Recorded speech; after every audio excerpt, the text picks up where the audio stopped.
Welcome sa Pinas Showbiz News ngayon. Para sa video natin ngayong araw, meron na naman po tayong fresh at nagbabagang updates patungkol kay Maine Mendoza at kay Alden Richards.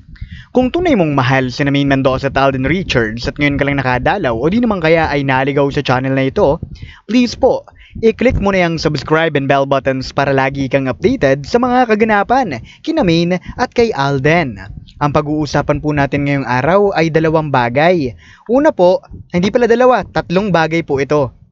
Una po ay ang pagdamay po, Ang pagdamay po ng mga hindi lang mga bashers kundi ng mga Armin fans at mga toxic Mainers sa pamilya ng isang Alden Richards sa naging pahayag nga nito sa hindi po nila malimut-limutan na interview ni Alden Richards. Isa po yan. Pangalawa naman po, ito naman pong pinaggagawa nitong mga alagad at kampon ni Panot, Lalong-lalo na po nitong mga publishing companies, lahat po ng mga pahayagan, talagang ipinagduduldulan po, na ito pong si Alden Richards ay ginagamit di umano. Ito pong si Maine Mendoza. Talagang gamit na gamit at hindi po pumapayag, hindi po pumapayag ang bawat panig dito ho. Tulad nito, ito ang Seiko. Anong masasabi mo na gamit na gamit daw ni Alden Richards sa movie nila ni Julia Montes si Maine Mendoza? Lahat yan ipag-uusapan natin. At bukod nga riyan, pag-uusapan din po natin ito pong sinasabi naman ng mga Alden fans.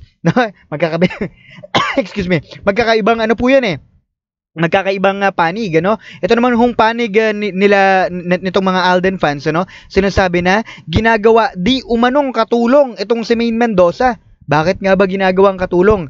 Lahat po yan pag-uusapan natin. Sabi ko naman sa inyo, basta't may kinalaman kay Maine at kay Alden, araw-araw ho nating pag-uusapan yan. Sana ho, malinaw ninyong naririnig po, Ito hong aking inire-record ngayon. At maraming shoutout nga pala sa ating editor, Thank you. At least nakakabalik na tayo.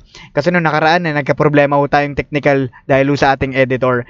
Anyway, at kung meron pa nga po kayong kilalang mga Alden fans dyan na hindi pa po nakasubscribe sa atin, please po, sabihan nyo na po sila na tayo ay magsama-sama rito sa ating channel at sabihin nyo po sa kanilang mag-subscribe na. At narito nga mga komentong napili ng aming team patungkol sa mga updates natin kani-kanina lamang. Unahin natin ang naging komento nitong si Miss Thelma Galvin. Ang sabi niya rito, "Hello Mr. Pinas, hindi pang babastos ang ginawa ni Alden kay Kalbong Abunda. He asked Alden questions about Maine. Sinagot ni Alden ng honest, truth answer. And ang nakakainis kay Boy Abunda ay siningit pa niya ang kasal na raw si Maine. But Alden did not even acknowledge about the wedding. So hindi pa mabastos ang ginawa, at sinagot ni Alden, Abunda deserves na masupalpal din siya paminsan-minsan. Thanks to your updates and God bless you." Maraming salamat po sa inyong observation, Miss Thelma Galvin. Well, totoo naman po talaga 'yon. Totoo naman po talaga na ito pong nangyayari po, hindi nangyayari. Pero sige, pwede na rin, patuloy na nangyayari. Itong ginawa ni Alden Richards kay Boy Abunda ay talagang pamamahiya. Dahil wala nga raw po ito sa script. Kaya gumanti po itong si Boy Abunda during the interview. Binanata naman niya ng kasal na si Mengay. 'Di ba? Yan ho yung kanilang mainit na sagutan. Talagang matatawa ka. At para naman ho sa ikalawa nating komento, ito naman po yung mula kay Miss Beatriz Canlas. Ang sabi niya po rito, grabe yung bashing kay Alden. Dahil lang sa pag-amin, nag-scroll ako doon sa Jay Guevara. Ginawa ng reaksyon yung sinabi ni Alden, grabe, di pwedeng pumasok doon ng mga Armin, TVJ, Maine at Fanatic ang mga followers niya. Diba? Diyan yung baklang manggagamit ng gugulo sa mag-asawa daw, masaya na si Mengay sa feeling ni Tae. Tapos may nag-comment din, sabi ng isang TVJ Dabbercats daw, bakit ngayon lang daw sinabi ni Alden? Gosh, kung Dabbercats yan, di yan magre-react ng ganyan. Kasi sila mismong nakakaalam kung anong meron sa Aldab. Ang dami, dami, grabe sila kay Alden. Talagang nilulubog nilang lahat sa kumunoy sa Alden. Take note, paanong manggagamit, di active sa showbiz si Mengay, di ba? Ni endorsement nga, wala pa. Totoo naman ho yun, Miss Beatrice. Ang masasabi ko lang po dito sa inyo, Miss Beatrice, ito hong ginagawa nila kay Alden Richards ay hindi lang pambabash Meron talagang hidden agenda. Nais ho nila, tama ho yung sinabi niyong word. Inilulubog po sa kumunoy. Bakit? Kasi nga po si Alden ay isa sa mga puno na hitik sa bunga. 'Di ba? At totoo rin yung sinabi ninyo. Kung sila yung legit Dabbercads talaga na nakakaalam kay Main at kay Alden ng katotohanan, hindi ho nila gagawin 'yan. 'Di ba?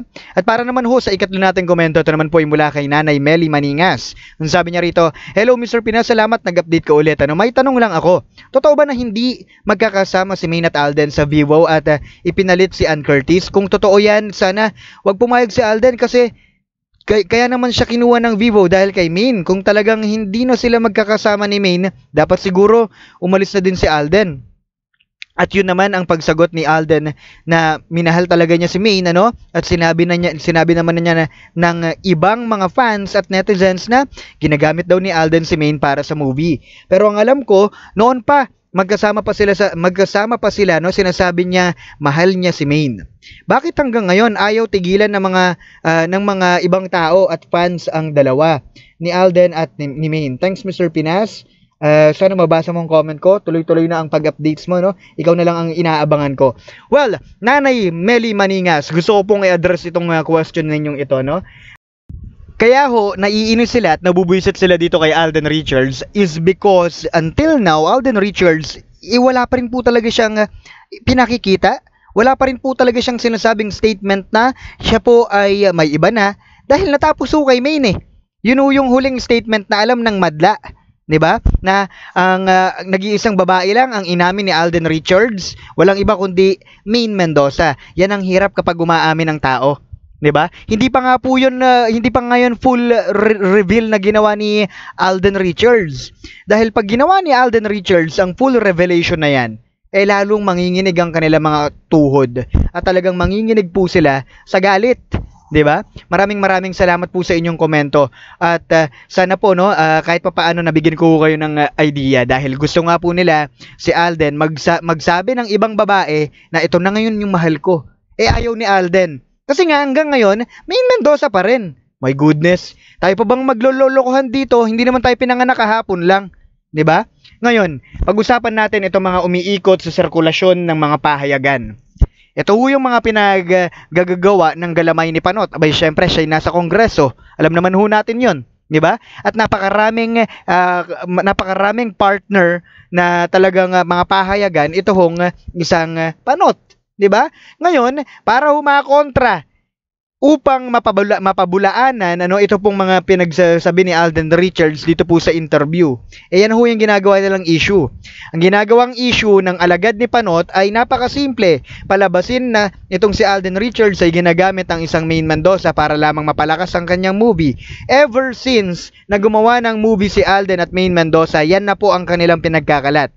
Ginagamit ni Main si Alden, ginagamit ni Alden si Main. Yan ho, nang yan ang kanilang mga gasgas ng statements. Ngayon, kung bago ka lang po sa mga ganitong sistema, sinasabi ko na sa'yo, ngayon pa lang, dati na ho yan.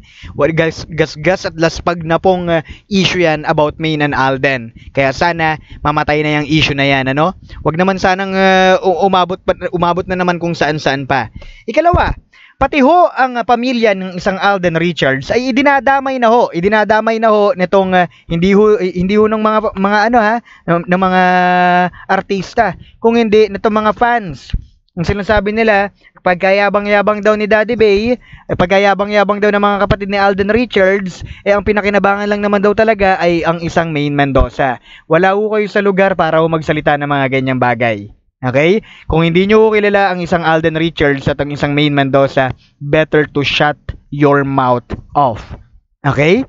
Dahil kami ho ay nandito upang protektahan ang isang Main Mendoza at Alden Richards. Hindi ho tayo magkakasundo kung patuloy nyo pong gagawin ang mga ganyang bagay.